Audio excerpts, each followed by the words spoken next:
Yksinkertainen painovirhe aiheutti yli 10 ihmisen joukkotappelun Helsingin Käpylässä. Helsingin Sanomien ladontavirheen ansiosta 2 vastakkaisen aatteen kannattajaryhmää yrittivät pitää viikoittaista kokoustaan samassa kerhotilassa samaan aikaan traagisin seurauksin. Helsingin Käpylässä sijaitsevan Sadekon palvelutalon kokoushuoneessa koettiin eilen kauhun hetkiä viattoman painovirheen takia. Väärinmuotoilun lehti-ilmoituksen vuoksi sekä Suomen surrealistit ry että Käpylän suurrealistit päätyivät fyysiseen kahakkaan kiistellessään huoneen käyttöoikeudesta.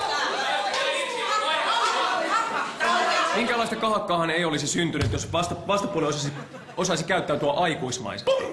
Tätä minä juuri tarkoitan. Ei minkäänlaisia käyttäytymissääntöjä, ei mitään koodistoa, ei minkäänlaista kunnioitusta. Surrealistit voitti kalasiikapuu.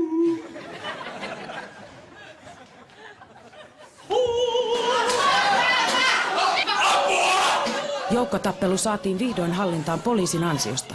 Molempien yhdistysten toiminta on keskeytetty asian selvittelyn ajaksi.